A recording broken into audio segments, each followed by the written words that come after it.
হঠাৎ হোটেল রুমে দুজন টকবকে যুবক ঢুকে পড়ল। রোমান্স করা অবস্থায় উপরের লেপটা টান দিয়ে তুলে ফেললো। একজন প্রাপ্তবয়স্ক মেয়েকে তার হাত ধরে বিছানা থেকে নিচে নামিয়ে আনলো, আরেকজন তামিমকে ধরে ফেললো। তারপর বলল, সবেমাত্র ক্লাস 9-এ উঠলি, এর মধ্যেই বয়ফ্রেন্ড বানিয়েছিস, আবার ভালোবাসার প্রমাণ দিতে এই রাত্রিবেলা পালিয়েও হোটেলে উঠেছিস। খুব সাহস হয়েছে তোর, তাই না? কথাটা বলে কষিয়ে শাকিলকে চড় মারে আহান। শাকিল কিছু না বলে চুপচাপ মাথা নিচু করে দাঁড়িয়ে থাকে। জ্বলে পড়ে যাচ্ছে শাকিলের বাগালটা। এত জোরে কেউ চড় মারে শাকিল দুঃস্বপ্নেও ভাবেনি আহান তাকে চড় মারবে। কান্না করতে থাকে শাকিল। রাগে তার মুখ দিয়ে কথা বের হচ্ছে না, গলা পর্যন্ত এসে কেমন যেন আটকে যাচ্ছে কথাগুলো। ঠিক খানিকটা দূরেই শাকিলের প্রেমিক তামিমকে ধরে রেখেছে আহানের বন্ধু। সব নীরবতাকে ভেঙে শাকিল কান্না ভেজা কণ্ঠে অহনাকে ডাক দেয়, ভাইয়া চুপ, একটাও কথা বলবি না। আহানের হুঙ্কারে কেঁপে ওঠে শাকিল। কান্নার মাত্রা যেন আরো বেড়ে যায় শাকিলের। আহান শাকিলের থেকে খানিকটা দূরে গিয়ে পাগলের মতো চুল টানতে লাগে নিজের। শাকিল যেন এই সুযোগেরই অপেক্ষায় ছিল। আহান দূরে যেতেই শাকিল ছুটে যায় তামিমের কাছে, নিজের সর্বস্ব দিয়ে চেষ্টা করে তামিমকে ছাড়ানোর। আহানের বন্ধু বুঝতে পারে শাকিলকে আহাত ছাড়া কেউ সামলাতে পারবে না।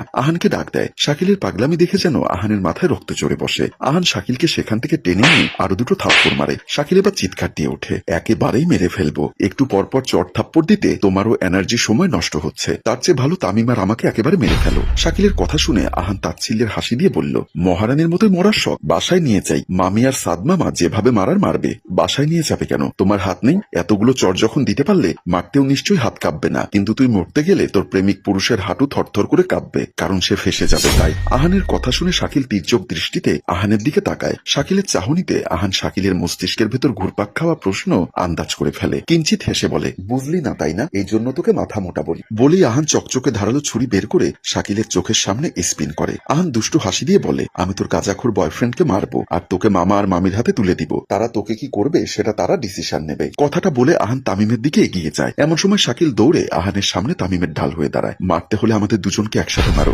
ওএমজি, বাচ্চা খুকির আবেগ মনে হয় চুলোয় থাকা দুধের মতো উপচে পড়ছে। কৃত্রিম হাসি দিয়ে বলে আহান। মুহূর্তেই সেই হাসি বিলীন হয়ে যায়। গোমরা মুখে বলে, অনেক পাকনামি করেছিস, আর একটাও যদি পাকনামি করিস ভালো হবে না বলে দিলাম। কথাটা বলে শাকিলকে ধাক্কা দিয়ে সরিয়ে দেয় আহান। পুরুষ শক্তির ধাক্কার ঢাল সামলাতে না পেরে শাকিল মাটিতে পড়ে যায়। আহান ছুরি হাতে নিয়ে তামিমের দিকে এগিয়ে যায়। শয়তানি হাসি দিয়ে বলে, খুব ভালোবাসিস না শাকিলকে? শাকিলকে পালিয়ে এসে ভালোবাসার প্রমাণ দিতে বলেছিলি না? ও তো পালিয়েই এসেছে, এবার তুই তোর জীবন দিয়ে ভালোবাসার প্রমাণ দে। কথাটা বলে আহান যেই ছুরিটা দিয়ে আঘাত করতে যাবে তামিমকে, ঠিক সেই সময় শাকিল এসে ছুরিটা ধরে ফেলে। শাকিল, ছুরিটা ছাড়, এমনিতেই তোর হেমোফোবিয়া আছে। না, ছাড়বো না, তুই ভুল মানুষের জন্য নিজেকে কষ্ট দিচ্ছিস। তুমি আমায় কষ্ট দিচ্ছ ভাইয়া, আমি তো চলেই যাচ্ছিলাম, কেন আমায় ফলো করলে? কেন এখানে আমাদের মধ্যে বাধা হয়েছ?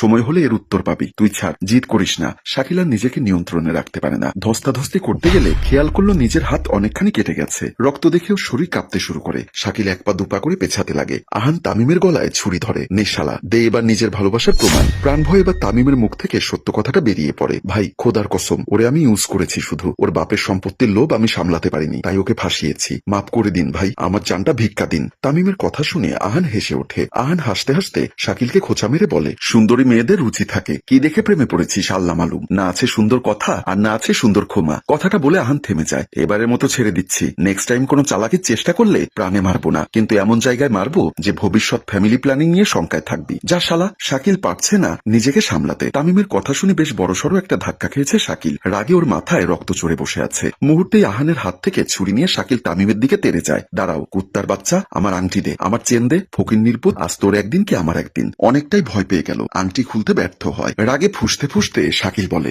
আজকে তোর আঙ্গুল কেটে গলা কেটে হলেও আংটি আর চেন নিব। কথাটা বলেই ছুরি দিয়ে তামিমের আঙ্গুল কাটতে যায়। আহান সাথে সাথে শাকিলকে ধরে ফেলে। পাগল হয়েছিস? নিজেও হাজতে যাবি, সাথে আমাদেরও নিবি। ছাড়ো আমায় আহি ভাইয়া, আজ ওর শেষ দিন। দিনের পর দিন আমায় ইউজ করে গেছে। তুই মাথা মোটা দেখেই তো সুযোগ পেয়েছি ইউজ করার। তুই শান্ত হ, আমি নিচ্ছি। কি অবাক হচ্ছিস? কে আছে কেয়া হো গায়া, তাই না? ভালোই ভালোই আংটি চেনটা দিয়ে কেটে পড়, না হলে আঙ্গুল কাটা যাবে। তামিম আংটি আর চেন শাকিলের হাতে দিয়ে চলে গেল। নিজের জিনিস নিজের কাছে যত্নে রাখতে শেখ। চল, তোকে নিয়ে হসপিটালে যাব, সেখান থেকে বাসায় যাব। কথাটা বলে আহান শাকিলের হাত ধরে হোটেল থেকে বেরিয়ে পড়ে। রাত 12টা 12:30 মতো বেঁচে যায় শাকিলকে নিয়ে বাসায় ফিরতে। গিয়ে দেখে ড্রয়িং রুমে মা বসে আছে। চেহারায় রাগ ক্ষোভের ছাপ স্পষ্ট। শাকিলকে দেখে শাকিলের মা উঠে এসে কষিয়ে চড় মারে। চুলের মুঠি ধরে বলে, ওরে মুখ পুরিরে নিজের মুখ তো কালা করলি, লগে আমাগো হকগুলের মুখও কালা করলি। পেচ্চা মাইয়া সাহস কত, নাঙ্গের লগে পালাবার গেছে। কথাগুলো বলে ইচ্ছা মতো মারতে থাকে। আহান গিয়ে খালাম্মার সামনে ডাল হয়ে দাঁড়ায়। হুঙ্কার দিয়ে বলে, এমনিতেই মেয়েটার মনের অবস্থা ভালো না, তার মধ্যে তুমি এসব করছো, যাও তুমি সরো। বলেই শালিককে ওর ঘরে রেখে এসে